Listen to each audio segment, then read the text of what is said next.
विश्व में धर्म प्रधान भारत देश, उसमें भी पुण्यतम पवित्रतम सतियों एवं रणबांकुरों की भूमि मारवाड़ राजस्थान के माउंट आबू शांतिवन के इस हॉल में मंचासीन आज की अध्यक्षता कर रही हमारी आदरणीय बहन सीलू बहन जी,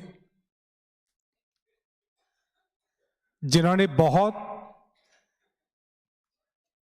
उत्सव यहां पर देखे हैं। हम लोगों के उस समय जन्म हुए होंगे, जितना हमने बसंत नहीं देखा उतना उन्होंने यहाँ का योग देखा है। ऐसी आदरणीय हमारी सीलू बहन जी और हमारे पास में ही विराजमान हमारे परम श्रद्धेय परमादरणीय ब्रज मोहन भाई, साल में 10-15 बार मेरे को फोन करते हैं, स्वामी जी आना है आना है आना है, लेकिन कार्यक्रम इतने होते हैं कि समय निकालना बहुत मुश्किल होता है। 4 साल के बाद समय निकल पाया है, तब मैं अभी ब्रज मोहन भाई जी के आग्रह पर ऐसे हमारे इस संस्था के लिए समर्पित 1953 से जिन्होंने इस संस्था में पदार्पण करके संस्था के कार्यभार को अपने कंधों पर संभाला, ऐसे कर्म योगी और मैं तो कहूंगा ज्ञान योगी भी हमारे ब्रज मोहन भाई, साथ ही हमारे पास में बैठी हुई गीता की मर्मज्ञ मनीषी बहन उषा जी, जिन्होंने गीता का सार छोटे शब्दों में आपको सुनाया। थोड़ी साउंड दे देना, थोड़ा सा नहीं, तेज तेज, थोड़ा सा तेज। साथ ही हमारे इस संस्था के प्राण स्वरूप हमारे अभिन्न आत्मन, महीने में 15 दिन में एक बार फोन करके हालचाल पूछते हैं। ऐसे भगवान श्री राम के नाम से संपन्न हमारे रामनाथ भाई, साथ ही माउंट आबू की भूमि से पधारे हुए परम श्रद्धेय परमादरणीय डॉक्टर सियाराम दास जी नैयायिक, साथ ही मौन मुद्रा में हैं महंत श्री धर्मराज भारती जी, साथ ही मंच संचालिका बड़े ही सुमधुर शब्दों में आपको सब बातों को, छोटी छोटी बातों को बड़े सुंदर शब्दों में समझा रही हैं, बड़े गूढ़ रहस्य को भी सरल शब्दों में आपके दिल में प्रोहित कर देती हैं। ऐसी हमारी बहन सपना जी और सभी तपोनिष्ठ ज्ञान संत वृंद और सभी हमारे ब्रह्मा कुमारी संस्था से संबंधित सभी भाइयों और बहनों,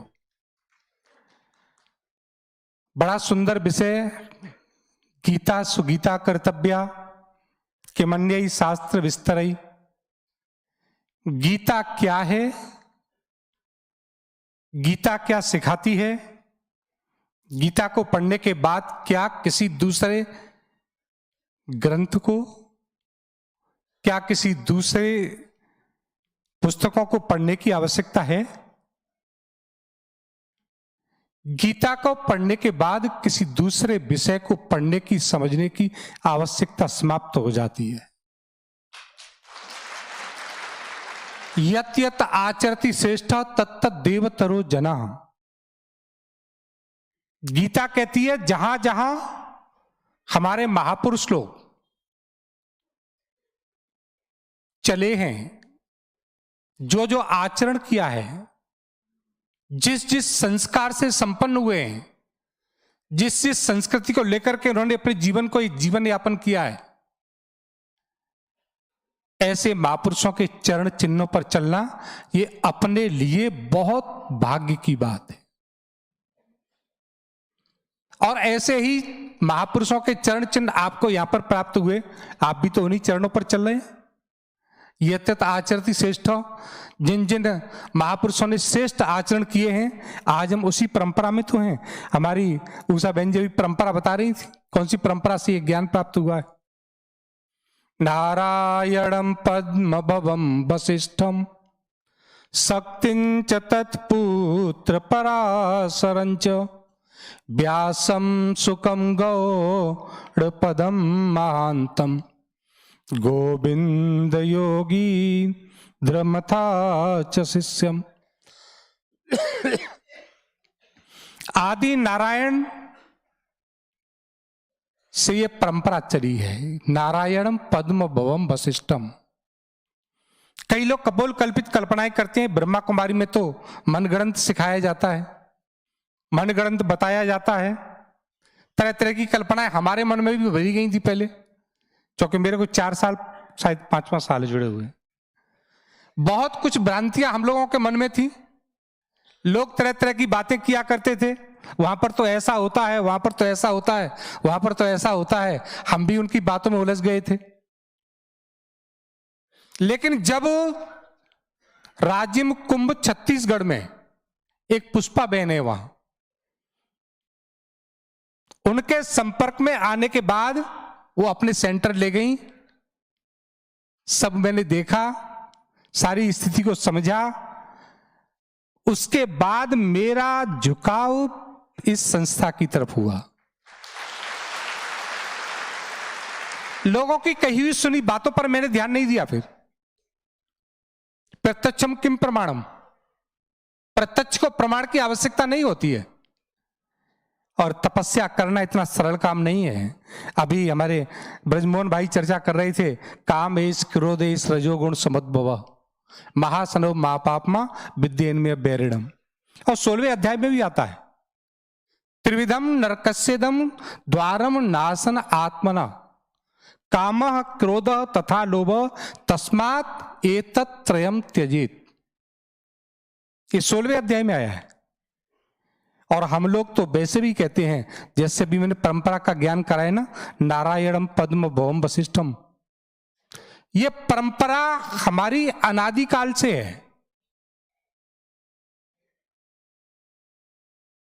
कोई आपसे पूछे क्या ब्रह्मा बाबा जी ने ये सब योग चलाया है? किसने शुरू किया है? कहां से आया है? ब्रह्मा बाबा निमित्त हैं हमारे। परमात्मा एक स्वरूप में अवतरित होता है और वो संसार को ज्ञान देता है।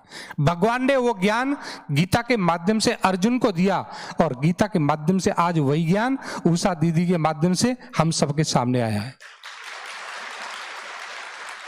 ये ज्ञान इतना सरल नहीं है जितना आप समझ रहे हैं। योग इतना सरल नहीं है जितना आपने समझ रखा है। हम साधु बनते हैं, बाहर निकलते हैं, लोग क्या क्या कहते हैं। हमारे ब्रजमोहन भाई से मैंने कई बार बात किया है। लोग कहते हैं, हमारे स्वामी जी को भी अनुभव होगा इस बातों का। लोग तरह तरह की बातें करते हैं। संडे मुसंडे हो गए, फ्री का खाने को मिल रहा है, कहते हैं लोग। क्या करेंगे आप?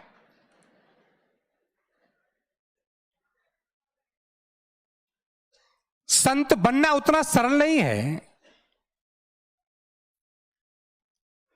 और मैं तब सोचने को मजबूर हो जाता हूं कि हमारे जैसे पुरुष होने के बाद भी, पढ़े लिखे होने के बाद भी, इंजीनियरिंग किए हुए हैं, डॉक्टरेट किए हुए हैं, उसके बाद हमको इतना सुनना पड़ता है संसारी लोगों की बातों को। तो कभी कभी मैं सोचता हूं, हमारी ब्रह्मा कुमारी बहनें जब बाहर निकलती हैं तो इनको क्या क्या नहीं सहन करना पड़ता होगा। सोचता हूं कभी कभी इन बातों को। हमारे से बड़ी तपस्या तो इन बहनों की है। हम पुरुष होकर ट्रेन में निकलना मुश्किल हो जाता है, और ये बहनें तो ट्रेन में अकेली चलती हैं, पूरी दुनिया का भ्रमण करती हैं। सहन शक्ति कितनी होगी इनके अंदर। त्याग की भावना कितनी होगी इनके अंदर। गीता को सही मायनों में किसी ने उतारा है तो इन बहनों ने उतारा है, और किसी ने नहीं उतार पाया। इसलिए आज के परिवेश में गीता को जीवन में उतारना बहुत जरूरी है। मैं एक बार जयपुर सचिवालय में बैठा हुआ था और बड़े बड़े अफसर बैठे थे, आईएएस वगैरह, कुछ आरएएस बैठे थे, चर्चाएं चल रही थी नाश्ते पर। उन्होंने पूछा, स्वामी जी एक बात हम पूछना चाहते हैं आपसे। मैंने कहा पूछिए। बोले पहले महाराणा प्रताप पैदा हुए, शिवाजी पैदा हुए, बड़े बड़े मीराबाई जैसी भक्त पैदा हुई, आजकल ये सब क्यों नहीं पैदा होते? आजकल क्या हो गया है? पहले तो मैंने सुना, मैंने कहा बड़ी अच्छी बात कही इन्होंने, और बहुत अच्छी बात कही। मैंने कहा आपने जो प्रश्न किया है ना, ये आईएएस अफसर ही कर सकता है, दूसरा नहीं कर सकता है। दूसरे की सोच वहां तक जा नहीं सकती। आईक्यू इतना हाई होना चाहिए, तब वो इस प्रश्न को समझ सकता है और कर सकता है। मैंने कहा बहुत सुंदर आपने प्रश्न किया। मैंने कहा एक बात मेरे को बता दीजिए, आजकल का जो वातावरण चल रहा है गर्लफ्रेंड और बॉयफ्रेंड का, चल रहा है कि नहीं? बहुत चल रहा है। हमारे यहां सबसे पहले चरित्र पर जोर दिया जाता है। अभी हमारी बहन भी कह रही थी और हमारे ब्रजमोहन भाई भी कह रही थी, चरित्र जितना मजबूत होगा उस व्यक्ति की तपस्या उतनी मजबूत होगी, उस व्यक्ति का तप उतना मजबूत होगा, उस व्यक्ति का बल उतना मजबूत होगा, उसका ज्ञान उतना मजबूत होगा, और उसका योग भी उतना ही मजबूत होगा। संन्यास पर, चरित्र पर बल दिया जाता है। हमारे स्वामी जी इस बात पर जोर दे रहे थे, चरित्र जितना मजबूत होगा, और बड़े बड़े भक्तों को देख लीजिए, चरित्र के बिना कोई भक्त नहीं बन पाया, और चरित्र के बिना कोई संत नहीं बन पाया। चरित्र जितना मजबूत होगा, चरित्र को हम जितना मजबूत कर लेंगे, क्योंकि चरित्र नहीं रहा तो तुम्हारा काम भी नहीं रुकेगा, क्रोध भी नहीं रुकेगा, और लोभ भी नहीं रुकेगा। चरित्र पहली सीढ़ी है। चरित्र जिनके अच्छे हुए, उन्हीं माताओं से महाराणा प्रताप, वीर शिवाजी, भगत, ध्रुव, मीराबाई सब पैदा हुए, और जिनके चरित्र अच्छे नहीं हुए उनसे आज तक कोई महाराणा प्रताप दूसरा पैदा नहीं हो पाया। मुझे वो बात याद आती है, महाराणा प्रताप जी घास की रोटियां बच्चों को खिला रहे थे और बिलाव आके घास की रोटी को ले जाता है। महाराणा प्रताप का हृदय द्रवित हो गया। माता पिता सब कुछ सहन कर सकते हैं, लेकिन बच्चे के भूख की जो आग है ना, उसको सहन नहीं कर सकते। सब कुछ सहन कर लेंगे, स्वयं 15 दिन भूखा रहना पड़े स्वीकार है, लेकिन बच्चे के भूख कोई सहन नहीं कर पाता है। जब महाराणा प्रताप द्रवित हुए तो जाने लगे, अपनी पत्नी से कहा कि अब मेरे से सहन नहीं होता, मैं जाता हूं अकबर के पास और सरेंडर कर देता हूं। उस समय महाराणा प्रताप की पत्नी ने सुना और खड़ी हो गई और कहने लगी, प्रताप तुमने जो कहा वो दोबारा मत कहना। यदि तुमको जाना है अकबर की शरण में तो तुम जा सकते हो, तुम्हारी जगह पर मैं तलवार लेकर के खड़ी होंगी और सेना गठित करूंगी और अकबर से युद्ध करूंगी और तुमसे भी युद्ध करूंगी, क्योंकि तुम अकबर के साथ होगे उस समय। मैंने सब कुछ सहा है, लेकिन चरित्र पर आंच नहीं आने दूंगी। और पत्नी की बातों को सुन के फिर महाराणा प्रताप लौटे और आकर के तलवार उठाई, फिर युद्ध करके हमारी माताओं बहनों की रक्षा को उन्होंने पढ़ लिया है। हमें वो चरित्रवान चाहिए। आजकल तो शादी से पहले ही 10-10 बॉयफ्रेंड और 10-10 गर्लफ्रेंड हो जाते हैं। चरित्र कहां से बचेगा? 10-10 बॉयफ्रेंड होते हैं, मैंने देखा है। हम भी पढ़े लिखे, 10-10 गर्लफ्रेंडें बनती हैं। चरित्र कहां है? चरित्र नहीं होगा तो चिंतन भी नहीं हो सकता है, और चरित्र नहीं होगा तो योग भी नहीं हो सकता है। इसलिए आपकी तपस्या को, हमारी इन बहनों की तपस्या को सलाम है, मेरा सलाम करता हूं। इतना सहन करती हैं, घर छोड़ा, परिवार छोड़ा, बाहर छोड़ा। मेरा 5-6 बहनों से संपर्क है, अच्छा संपर्क है मेरा। हमारी मनीषा दीदी फलौदी से यहां आई हुई हैं। इसलिए गीता का एक एक शब्द तुम्हारे जीवन में तब उतरेगा जब तुम चरित्र से मजबूत होगे। इसलिए नहीं ज्ञानेन सदृशम पवित्रम यह विद्यते, ये गीता कहती है। ज्ञान के समान विश्व में कोई दूसरी चीज पवित्र है ही नहीं। इसलिए हमारे यहां विश्व में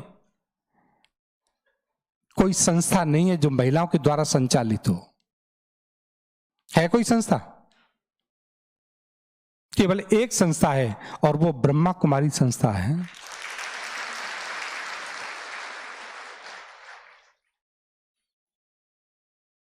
यत्र नार्यस्तु पूजन्ते रमन्ते तत्र देवता। जहां नारियों की पूजा होती है वहां देवताओं का वास होता है, देवता रमण करते हैं, और जहां देवता रमण करते हैं वहीं सुख, समृद्धि और संपत्ति होती है। स्त्री हमारे जीवन में कितनी महत्वपूर्ण है, ये हमसे ज्यादा तो भगवान ने, लक्ष्मण जी का चरित्र आता है, सीता जी के चरणों के पहचाना, लेकिन कान के कुंडल को पहचान नहीं पाए। इसलिए यहां हमें इन बातों को समझना होगा कि हमें कौन सा युग है, गीता हमें क्या समझाती है, गीता के अनुसार कैसे चलना है। यत् कार्यम तद अनित्यम, जो बना है वो बिगड़ेगा, लेकिन जो बना नहीं है वो बिगड़ने वाला भी नहीं है। इसलिए गीता का उपदेश, गीता का सदुपदेश हमारे लिए उतना महत्वपूर्ण है जितना हमारे लिए योग महत्वपूर्ण है। गीता भगवान की साक्षात वाणी है। गीता के ऊपर शपथ लेते हैं, इसलिए हमारे यहां गीता को उतना महत्व दिया गया है जितना और किसी ग्रंथ को नहीं दिया गया। इसलिए मैं कई बार इन बातों को, कई लोग प्रश्न करते हैं कि स्वामी जी आपके 24 अवतारों में महात्मा बुद्ध जी का अवतार भी है, उनकी पूजा क्यों नहीं है आपके यहां? लोग पूछते हैं। 24 अवतारों में महात्मा बुद्ध का भी अवतार है। 23 अवतारों की हमारे यहां पूजा है, चाहे वो सूकर रूप में हुए हों, चाहे मत्स्य रूप में हुए हों, लेकिन महात्मा बुद्ध की पूजा हमारे सनातन में नहीं है। एकमात्र कारण यही है, हमने भगवान कृष्ण को भगवान माना, भगवान राम को हमने भगवान माना, सभी अवतारों को भगवान माना, क्योंकि ये सभी गीता और वेद के अनुसार चले हैं। जो वेद और गीता के अनुसार नहीं चले हैं उनको कभी हमारे यहां भगवान स्वीकार नहीं किया गया, चाहे वो अवतार क्यों ना हो। महात्मा बुद्ध 24 अवतारों में है, लेकिन हमारे यहां पूजा नहीं है। भगवान तो मान लिया, पूजा नहीं है, क्योंकि जो गीता को मान के चलेगा, बौद्ध लोग गीता को नहीं मानते, बौद्ध लोग वेदों को नहीं मानते, बौद्ध लोग शास्त्रों को नहीं मानते, बौद्ध लोग हमारे शास्त्र मर्यादा को नहीं जानते। जिसने गीता के ऊपर चला है, भगवान कृष्ण गीता को कहे हैं, वेद के अनुसार कहे हैं, इसलिए हमारे यहां भगवान की पूजा है। बुद्ध कभी हमारी गीता के अनुसार नहीं उपदेश हुआ, न हमारे शास्त्रों के अनुसार हुआ, इसलिए बुद्ध को भी हमारे यहां पूजन का सम्मान नहीं दिया गया है। इसलिए गीता सुगीता कर्तव्या, इसलिए गीता पहला शब्द शुरू होता है धर्म क्षेत्रे कुरुक्षेत्रे समवेता योत्सवा, और अंतिम शब्द होता है, अंतिम कौन सा शब्द है? मम। अंतिम शब्द उठा लीजिए और पहला शब्द उठा लीजिए तो होता है मेरा धर्म। गीता सिखाती है तुम्हें क्या करना है। इसलिए घर से निकल के तुम्हें संन्यास लेने की जरूरत नहीं है। यदि वैराग्य होगा, गीता तुम्हारे अंदर होगी, गीता का अध्ययन होगा, गीता जीवन में उतरेगी, तो संन्यास ऑटोमेटिकली अंदर से आएगा। स्वामी विवेकानंद जी महाराज वो शब्द कहा करते थे कि संन्यास बाहर से नहीं लिया जाता, संन्यास अंदर से लिया जाता है। बाहर का संन्यास पाखंडी बनाएगा और अंदर का संन्यास तुमको सन्यासी बनाएगा। इसलिए मैंने देखा है यहां हमारी बहनें अंदर से सब सन्यासी हैं, भले ही सफेद कपड़ों में है। सन्यास कपड़े से नहीं होता, सन्यास तो हम भी लिए हैं, कपड़े हम भी पहने, लेकिन सन्यास अंदर से है। इसलिए विवेकानंद जी के शब्द याद रखने होंगे हमें। इसलिए उपनिषदों में भी आता है कुर्बन नेवे कर्माणि जिजी विशेष गुण समा एवं त्वयि नान्य थे तोस्ति ना कर्म लिप्यते नरे। कर्म करते हुए, कर्म योग को जीवन में धारण करते हुए, गीता को उपदेशों का चिंतन करते हुए और जीवन में उतारते हुए, और इन सभी मंचासीन महापुरुषों की वाणी को जीवन में उतारोगे तो गीता तुम्हारे जीवन में उतरेगी। इसलिए कई लोग कहते हैं कि हम गीता को तो मानते हैं पर गीता की नहीं मानते हैं। इनके आचरण को, इनके वाक्यों को, इनके शब्दों के, इनके योग को, इनके ज्ञान को यदि तुम्हारे जीवन में अवतरित हो गया, ज्ञान उतर गया, धारण कर लिया, तो गीता तुम मानोगे भी और गीता को जीवन में उतारोगे भी। इन्हीं शब्दों के साथ में वाणी को विराम। ओम शांति शांति शांति।